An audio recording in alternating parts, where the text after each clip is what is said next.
Good morning, everybody. My name's Sandy Beach. I'm an alcoholic. How y'all doing? We flipped a coin last night, and I'm going to start, and then we're going to go back and forth. And we decided to take 10 or 15 minutes each and briefly describe our stories and how we got here, and then talk a little bit about the hand of God in the origins of AA. Just very briefly, maybe each of our favorite stories that illustrates that. But I had there was some kind of miscommunication. I had all this stuff ready on the 10th tradition. And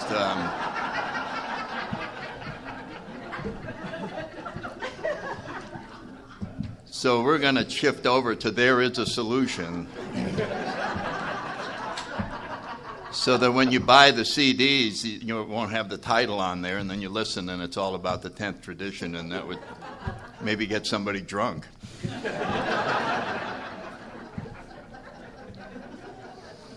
Anyway, very briefly, I grew up in New Haven, Connecticut in the 30s. I have one sister. She has 28 years in AA now. And we're both brought up in the Catholic Church, sitting almost in the same pew. She heard the most friendly things in the world, still loves that church, thought it was the nicest, kindest, the warm-hearted nuns. And I sat next to her and got terrified out of my skin.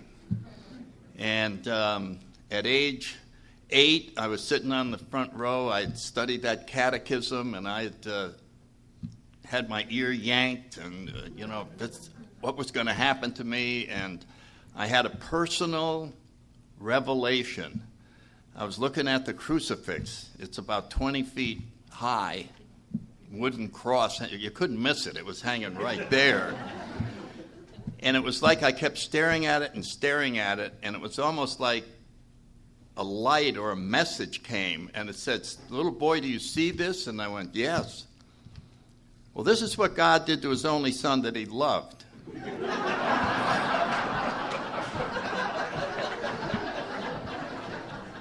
Guess what he's going to do to you? And I actually fell faint. I mean, I lost consciousness with the shock of this new truth. And I just, the idea of God, I just never wanted to die, because I knew when you died, you were in for it.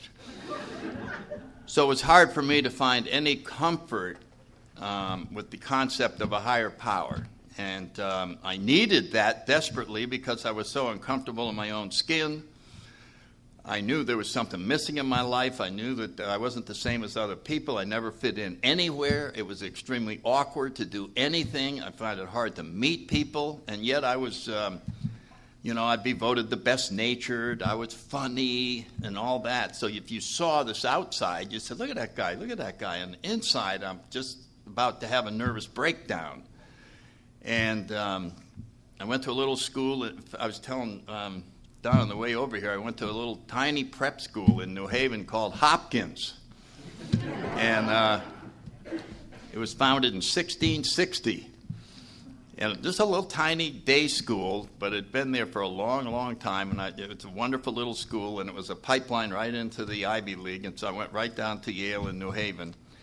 And when I got there, I was overpowered by all these people that came from all over the country, and they're all wealthy, and they all were just so much superior to me that I knew I didn't belong there. And I had this feeling during freshman year that the dean was going to call all 1,000 freshmen out onto the old campus and was going to say, "Gentlemen, we have discovered we have an imposter in our midst.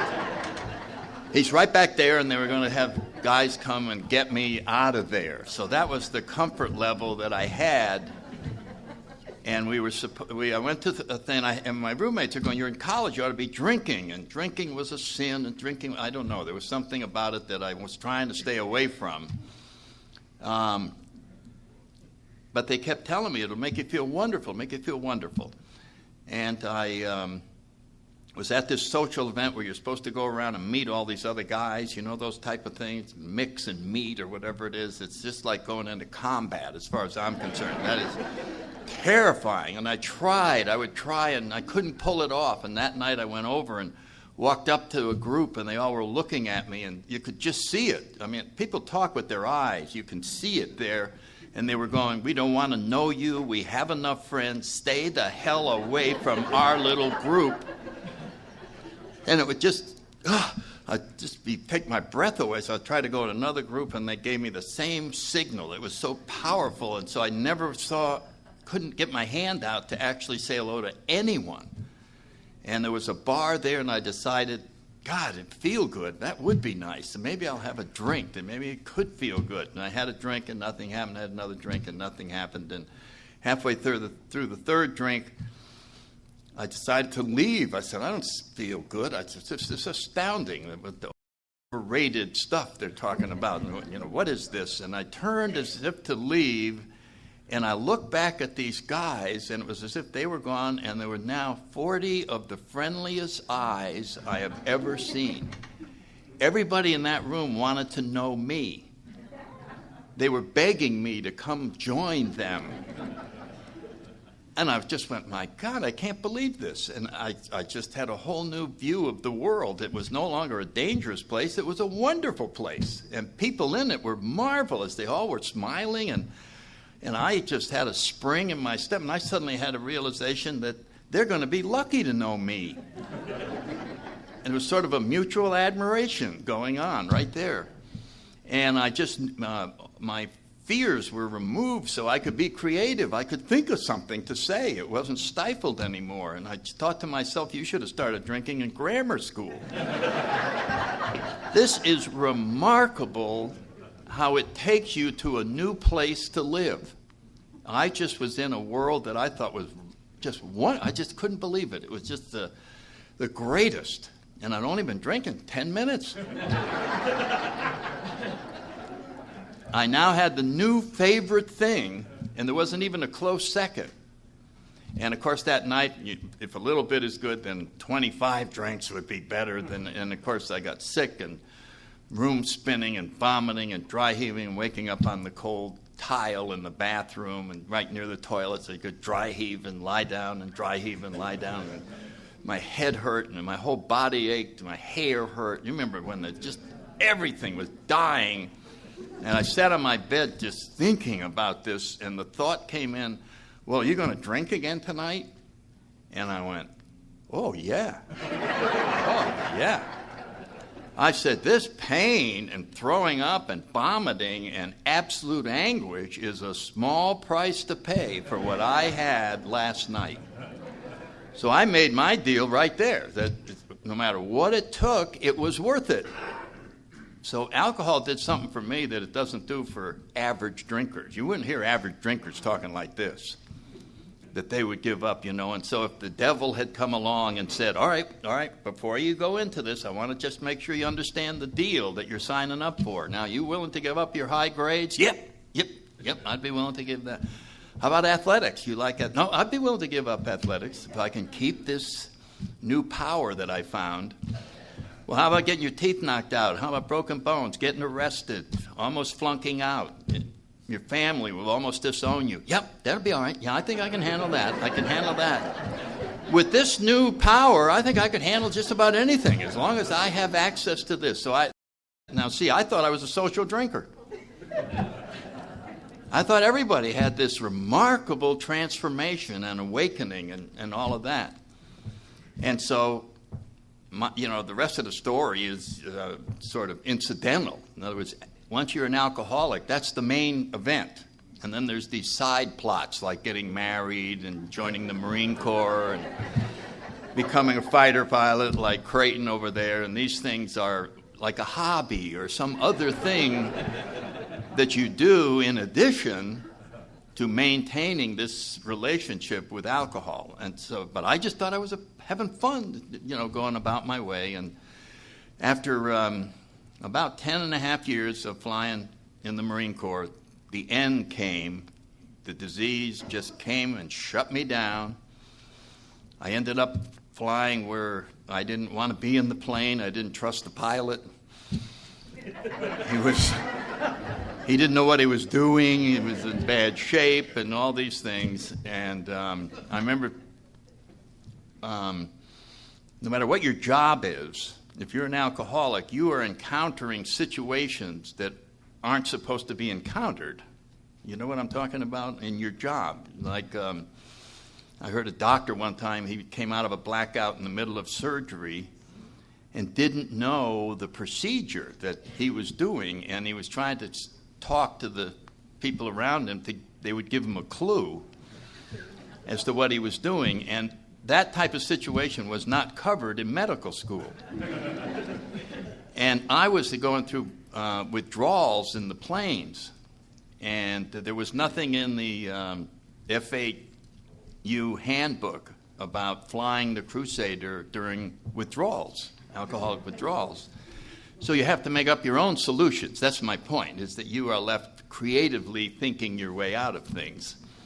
And I remember going, what am I going to do? I'm going to pass out. I'm losing my vision. I'm sweating. And I'm flying this thing, and I got to finish this. And so I came up with flying the mission with one hand. It was a photo mission. And on the stick, and that controlled the cameras and everything. And then the other hand was on the ejection seat. And my theory was that if I passed out, I'd pull the curtain, and I would go out.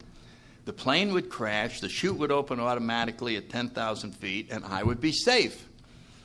And I remember, in spite of feeling panicky, I felt smug.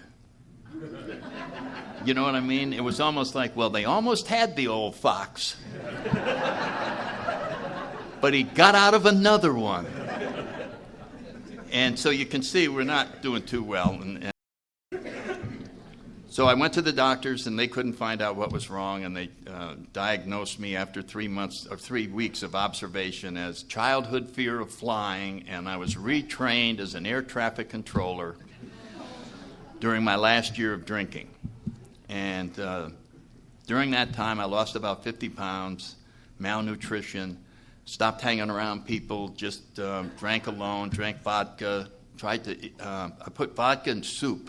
And that was what I was trying to eat. I couldn't eat food. I was very sick. And I came back to the States and had a grand mal seizure, went into the hospital, and 6 days later had the DTs, and there were people in the CIA was trying to break me, and it was just remarkable, all that.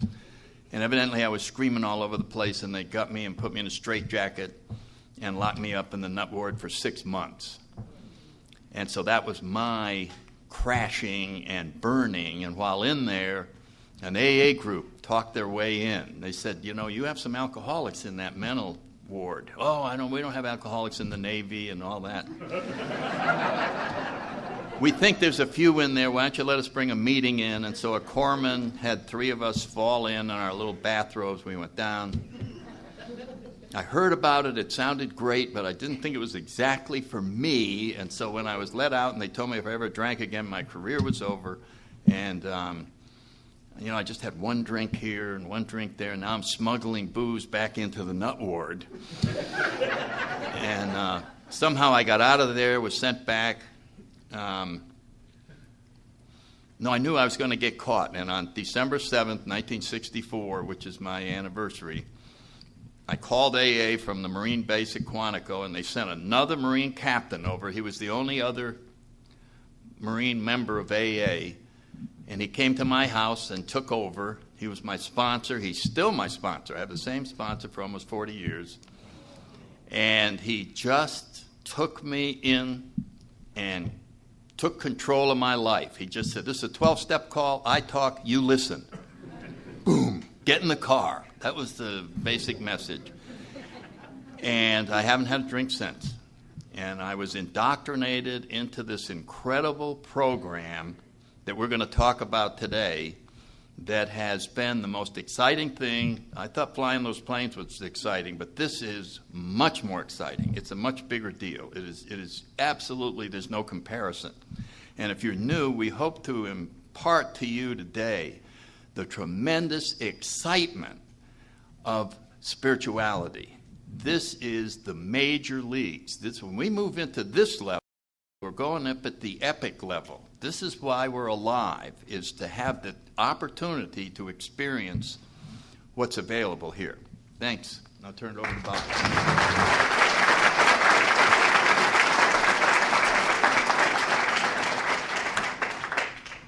I'm Bob Bazans, and I'm an alcoholic. Hi, Bob. Sober through the grace of God in AA since December 10th, 1967. It's been some time since I've been on. You want to take this one? No, I got, okay, that's It's all right. on? Isn't Sandy wonderful? Yeah. Yes, he is. He is.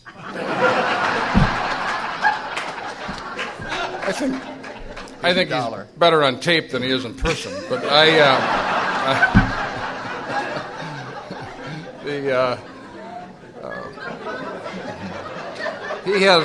he has been one of my heroes in AA. I think he is one of the most gifted communicators we have. Many of you know my story. I started drinking when I was 13. When I entered high school, I was 4'11", 95 pounds. He kind of told my Catholic, experience. There was a lot of pain and guilt. I never escaped, but I, experienced the pain and guilt. But doesn't he put into words the experiences that almost all of us have? Word pictures. You can just see it and experience it, and all of us had those. And what I find fascinating is a lot of those old ideas still bedevil us. Ideas we've made up about ourselves, about how good we are at certain things and how bad we are at certain things. We're 60 years old, and still some of those things crop up, that we made up our minds about when we were 8, 9, 10, and 11 years old. When I entered high school, I was 95 pounds, 4'11", insecure, almost all mouth. I was the class clown. I had these constant eyes looking for what I thought you wanted, trying to fit in, trying to be a member of the in-group. Had my experience with alcohol. It was much like Sandy's. It wasn't like a change. It was like a sex change operation. It literally was a transformation, which is interesting because I think that's what recovery does, is give us a transformation. And I felt like I wasn't part of the group. I felt like I owned it. It literally allowed me to move around with a sense of ease and comfort that I've never had in my life. And when you find something that's great, you just chase it. And I chased it, pretty hard. And by the time I finished high school, I was in a lot of trouble for drinking. I had false ID cards, been arrested, car accidents. Went away to school, thought I'd get away from. I thought the problem was I was underage, and the police nor my parents thought that was a good idea that I drank. I went away. I drank my way to the University of Notre Dame, middle of my senior year. And you just, there's a lot of stories that went on. I was due to be commissioned as an officer. I had to get a medical release. The medical release I got was for alcoholism. I was diagnosed an alcoholic when I was 19. I thought that was nuts. I thought, how can a 19-year-old be an alcoholic? Kind of unusual. You'd run into a psychiatrist that knew enough about alcoholism that he was willing and able to diagnose a 19-year-old as an alcoholic. Wanted me to go either to treatment or AA. I was not prepared for that. And I was just confused. I couldn't give up alcohol. It was the only thing that made sense to me. I think it kept me alive during that period. Suicide, for whatever reason, was a regular thought for me. And I don't know if it was just the kind of suicide where we feel sorry for ourselves or how serious that would have gotten, but alcohol relieved. When the rest of the guys would go on semester break up to New York for the city, I'd go buy 3 bottles, and I'd get an overstuffed chair from the lounge, put it in my room, and I'd read and drink for the weekend. That was my trip. And when I walked out of Notre Dame, I came back. I finished school at St. Thomas University. When I finished school there, my father said, "Bob, you got to leave the house." I'm one of 7 kids, great parents, great brothers and sisters. He said, "We love you. We don't know what to do with you." He said, "You're just a mess. You're a bad example for everybody else in the family, and you got to go." So I, took a job at a liquor store, and have to use your gifts. And Vietnam's on. I'm kind of doing this part-time thing, trying to figure out what branch of the service I'm going to, try to get into. And the third time they lost my physicals after I was accepted into officer candidate school. They lost my physical. The fourth time I took the physical, they failed me. They said, take it again. So I took it again, and they failed me. And I got a job as an executive trainee. All I wanted to do was grow up. It seemed like adults were okay. Kids had these awkward moments. All I wanted to do was get to be kind of like my father and his friends, and they'd make you vice president someplace, and you'd be okay. And I didn't know there was a process involved in that. I thought you just kind of happened automatically. And I went to work at a local corporation, and I was a basket case. I had no idea what I was doing. They put me behind a desk. I didn't know what I was doing behind a desk. Can't stop drinking. Now I'm the company drunk. They used to use my room at Notre Dame for a study hall. Rudy, you see that movie Rudy? He went to Notre Dame. I passed through. He actually had the experience. When you're an alcoholic, you don't get to have a life. What you give up is yourself in that process. And I gave up myself in that process.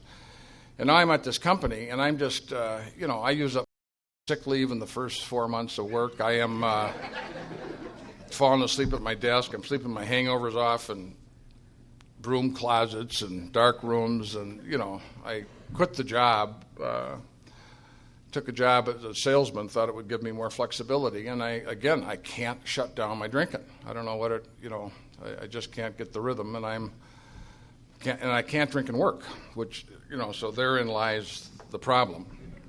And I finally, just out of desperation, one of my buddies got married, and I went on about a 5-day drunk, and I woke up, not 5-day, 3-day drunk. I woke up on Thursday, and I didn't know if I had a job, a fiance, or a place to live. And I called AA. That had been recommended to me, and I didn't think it was a good idea, but that day I was I was out of ideas. And 2 men came and talked to me. And I had, maybe the most important day sometime in July 1967. And they came out and they talked to me about their drinking problem and told me they found a solution. And hoped that might have some interest to me, but for some reason they found that talking to people like me helped them stay sober. And in their sharing of their lives with me, they changed my life. I had talked to all sorts of experts to try to help me, but I'd never talked to another person with a drinking problem. And these 2 guys, one was 6 years and one was 6 months, altered me and dropped me in the first meeting of Alcoholics Anonymous. I drank twice after that, once on a business trip after 30 days and once on my honeymoon after 3 months. But it was never the same. With the information they gave me and the experience I had in the meetings, it wasn't the same. And I had my last drink December 10th on the last day of my honeymoon on the way back. And it's just been a trip that is just unexplainable. I think the most profound thing for me when I came to Alcoholics Anonymous, and I have the same sponsor since I walked in the front door of AA, Warren. I've had the same sponsor for almost 37 years. And I think the most profound thing for me is that they told me it was a disease that affected me physically, but also mentally and spiritually. I knew I had been sober a couple of times. I went back to my senior year. I was almost killed. I was beaten up, robbed, rolled, pistol whipped, shot at, thrown out of the second story of a hotel, ended up in the psych ward of a hospital, and they were going to not let me go back for my senior year at school. And I went back and I didn't drink. Not drinking was not an answer for me. It was horrible. It was as bad as anything I've ever experienced. And so when people would say, Bob, what's wrong with you is a drinking problem, it would seem obvious that stopping would be the resolution of a drinking problem. Stopping did not solve my issue. And I said, there's something else wrong with me. It's deep, dark, dirty, unattractive. I got a built-in failure mechanism. I seem like I'm talented. I interview well. I just can't work. And I wish they gave prizes for interviewing. I interviewed well until I interviewed for the job at AA. But other than that,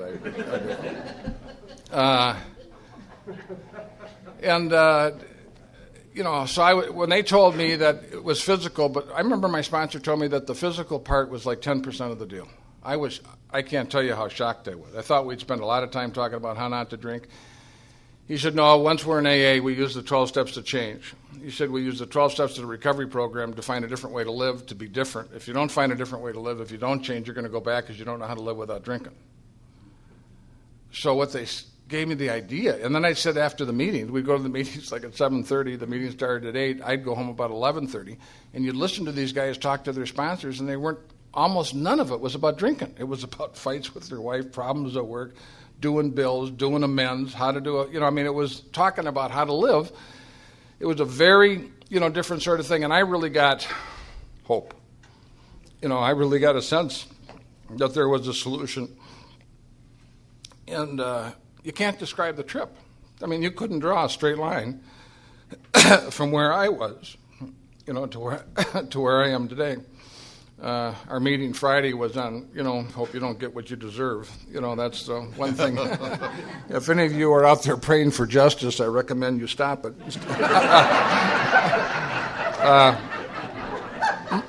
Mercy is a better mercy is a better approach to the thing. So it's just been a hell of a ride. It has been a solution. I found in sobriety what I was looking for in a bottle. Who would have thunk? Huh? Who would have thunk that I found everything I was looking for in a bottle and more in these rooms? So I'm going to be pleased to share these with Sandy and you this afternoon. And Sandy's going to now talk to us a little bit about our history and God's role in that. And now we will try to play off that. Thank you, Bob. Great job. Great job.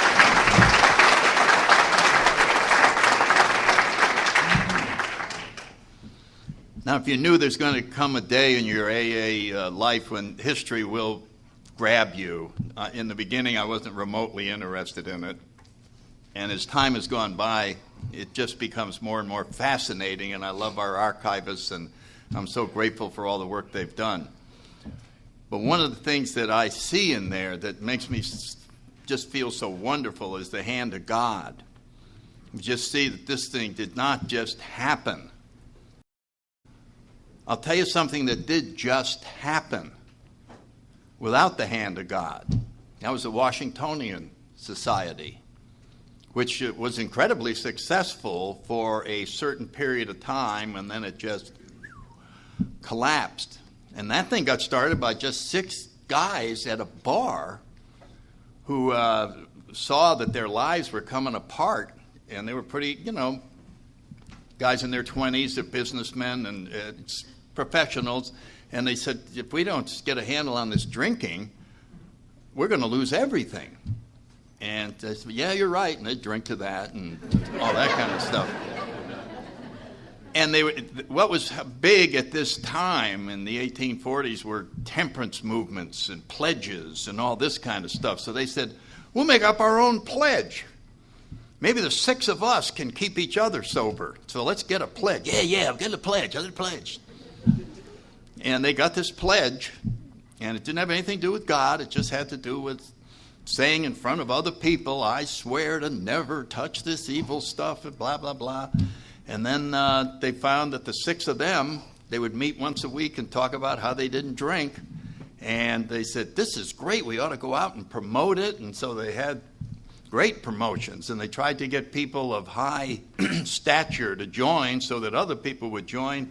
And it became an incredibly exciting event. And at the end of the first year, they had something like 6,000 people in a parade in Baltimore, Maryland, celebrating this wonderful thing that they had discovered. And they allowed no politics, no religion, no nothing. You just don't drink. You say this pledge, and then you share about how you're doing without this evil alcohol. And within a relatively few years, 6 or 7 years, they had gone to other cities, and this thing was up. The estimates are between 300,000 and 400,000 members, which is a bigger percentage of the population than AA is today. That's how big it was. And it disappeared like that. They took positions on outside issues, started dividing amongst themselves, and there was no spiritual basis. It was almost like a pyramid club, and you just keep generating this excitement, and it just disappeared. And it disappeared so far from the radar that when Bill Wilson was working on the traditions and someone said to him, you know, you ought to look at the experience of the Washingtonians because they could teach you a few lessons about how an organization can fail and fall apart. And Bill Wilson had never heard of the Washingtonians. Never heard of them. You know what I mean? Here he is, he's supposed to be learning everything about this. In our case, it's nothing like that. Nobody sat around and dreamed up anything. They just were instruments in the grand scheme of things. And we see that in the 1920s and when, as Ray O'Keefe put it, a cast of characters was being assembled in Vermont, in Manchester, Vermont. And there was Bill Wilson over from East Dorset. There was Ebby Thatcher over from Albany. There was Roland Hazard up from Rhode Island, where they had summer homes. There was a beautiful young lady whose father was a doctor in Brooklyn, Dr. Burnham, named Lois. And she summered there, and these teenagers got to know each other, and as the events unfolded, each one of them played a critical role all the way down to the founding of Alcoholics Anonymous and Al-Anon. And the first one was Roland, and he went to see Dr. Young. He was supposed to inherit the family business, many millions and millions of dollars, and he knew his alcoholism was going to prevent him. His father knew it. They had him go to all the best doctors in the United States, and as a last resort, they went to Dr. Young. He spent a year with him as Dr. Young worked on him to cause the transformation that is necessary to be set free from this terrible disease. And at the end of the year, Dr. Young explained if he ever drank again, he may end up in a sanatorium, which is where people went. He said, I understand. He got as far as Paris. Somebody asked him the wrong question. They said, would you like a drink? And he said, yes, I would. Very short order, he's back to Dr. Young. Dr. Young, I'm all messed up again, blah, blah, blah. And if you think about this moment in time, it is as if it's being explained to him that he's an alcoholic and you cannot manage your own life. And then Dr. Young, when he said, Dr. Young, what can you do for me? Dr. Young, with all the humility of a world-famous psychiatrist, said, there's nothing I can do for you, which set the stage for no human power could have relieved our alcoholism. There it was. This was the court of last resort of human power. And what it did the secret thing that is necessary in recovery. It took all hope away from Roland. It left him desperate. It left him so that he had nothing to cling on to. And then Dr. Young said, now I have heard of some cases like yours where people have found a spiritual power and they have recovered. If I was you, I would go look for a spiritual program. Now, until he told them there was nothing he could do, I don't think he could have talked Roland into looking for a spiritual program. He wasn't interested in a spiritual program. He wasn't spiritual. But I'm not into that stuff.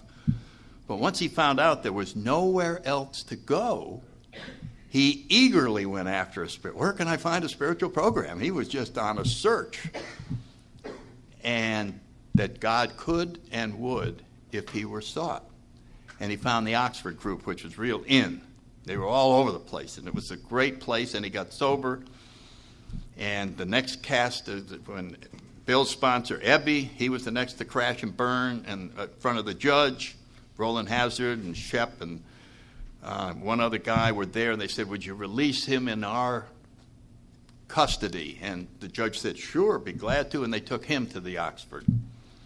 And Ebby got sober. And Ebby, once he got sober and realized how exciting it was, he thought of his old buddy Bill Wilson, and he said, maybe Bill would like to do it. And we all know he went to Bill's on that Saturday morning, and Bill's dying. He's at the bottom of everything. And he just can't deny how good Ebby looks. You talk about a program of attraction. He couldn't believe any of the ideas, but he saw what was happening. He saw his friend, and he just couldn't believe it. And Ebby was telling him, You just need a higher power. And Bill had the same experience with God as a child. He said, oh, no, I'm not into that. And everybody said, choose your own concept of God. You just need something. And in his next hospitalization, Bill cried out, if there is a God, let him show himself to me. And the room lit up, and he had this great experience. And he went out and he tried to help other alcoholics to no avail. Couldn't help a single one, because he was telling them about the spiritual experience. He was telling them about the bright lights and the mountaintop and the voice of God and all that, and the drunks at the bars are going, oh, that happens to me when I drink rum. Yeah. And Dr. Silkworth said, Bill, you're talking about the wrong thing. You have to do the same thing that Dr. Young did. You have to tell them about the disease. You have to tell them there is no hope. You have to make them desperate. You have to show there's nothing that can help them except the higher power. And then they will reach out. And so that started the whole thing. And as we follow, the one other thing I'll throw in is a name you don't hear too often, Jim Newton. Everybody familiar with Jim Newton? I'm sure some people are, but it's probably one that isn't. Jim Newton was a real estate guy in Fort Myer. And he also knew Thomas Edison, who had his laboratories and everything down there, and he became kind of an assistant to Thomas Edison. He's a pretty good organizer, but he's in real estate. That was his thing. And he had been in New York and had found the Oxford group and was just loved it. Loved the way it transformed his life, and he had a spiritual basis to it. And boy, I'm drawing a blank on the guy with the Firestone. Harvey Firestone was a close friend of Thomas Edison and was visiting there, and he said, I'm looking for a special administrative assistant to come out to Akron. I got some plants out there, and I need this guy to be my special advisor. And Thomas Edison, I got the guy for you, Jim Newton. This guy is awesome. So he interviewed him, and he liked him, and he said, come on out. And he went to Akron. And while he was there, he got to know the family. He was kind of an in guy, and one of Firestone's son, Bud, was an alcoholic, bad alcoholic, and his father was real worried. And Jim had seen a few alcoholics recover in the Oxford group. And he said to Harvey Firestone, he said, let me take Bud with me on my next business trip. I'm going to take him to a little group that I belong to. They could help him. So he took him with him on the business trip, and while they were there, they went to a couple Oxford meetings, and Bud had this transformation while he was there and came back a changed person. And his father was so happy. He said, what is this organization? He says, the Oxford group. And Frank Buckman was the head of had started the Oxford group. And, of course, Harvey Firestone goes, Oxford group? We better get one in Akron. This is awesome. And so with his power, the next thing, the newspapers, and it's all over town. And celebrities and Frank Buckman and all these personalities are going to be here. Come to the churches and see the Oxford group. And everybody saw it, including Ann Smith and Henrietta Seiberling. And they went to Oxford, and they saw the power of it. And the T. Henry and Clarice Williams, who opened their home to the Oxford group and early AA members. And as a result of that, Dr. Bob was brought, kicking and screaming, by Ann to the Oxford group. And he got all of the spiritual part of the group except the not drinking part. And so we had Henrietta, we had Ann, and it was a custom in the group when a person confessed a problem that the rest of the group pray for a solution. And everybody knew he was an alcoholic, but he hadn't confessed it yet. And so at an Oxford group meeting one night, he said, I want to confess something probably none of you know. But I have this terrible drinking problem. There's nothing I can do about it. I'm trying desperately to get help, and et cetera, et cetera. And it wasn't that many weeks later that Henrietta Seiberling received a call that had been transferred from the Reverend Tunks, who hosted the Oxford meeting, the thing with Harvey Firestone, that Bill had called from the Mayflower Hotel and gave him Henrietta was one of the 10 names that he got. And when he got a hold of her, she said, I have just the perfect. He said, I'm a drunk from New York, and I think I have the answer to alcoholism, and I need to work with another alcoholic. And she said, I've been expecting your call. And it's hard to look at. Daughter-in-law of Firestone. Yeah. He doesn't know this guy from hell. He called Yeah, right. her from the lobby of the Mayflower Hotel, and she says, "Come on out." You know. Yeah, to the gatehouse of the state. So when the drunks go to Akron to tour all the sites, and one of the things on tour is the Firestone estate, they only go to the gatehouse. They don't go to the mansion. They just go there where Bill and Bob met. Those are the stories that I wanted to share, that you can see nobody was doing anything. They were just being guided. It was just being handed. They were just put in desperate situations, and events were just transpiring.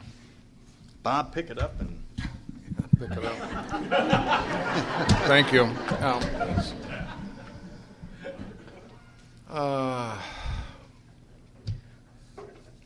But surrender. I mean, when you look at what Jung gave Roland, and you look at what Silkworth gave Bill when he said you're carrying the wrong message. You know, you're talking about this blind light experience on top of a mountain. You have to talk about the disease. And interestingly enough, Bill carries the message of the disease to the doctor. If Bill would have tried to trade spiritual experience with Dr. Bob was enormously. I went through with Dr. Bob's daughter. I went through Bob's library. Bob was a very well-read, searching guy, as was Bill. I'm glad our founders didn't believe that you couldn't read anything other than the big book. You know, we might not have had it. And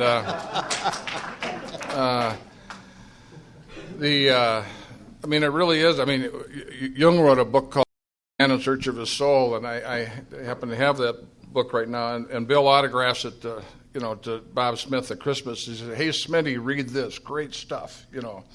And it is those men were searchers. And there was something happening in the 30s. There was a spiritual revolution that was happening. The Unity Movement, Science of the Mind Church, the Oxford Group.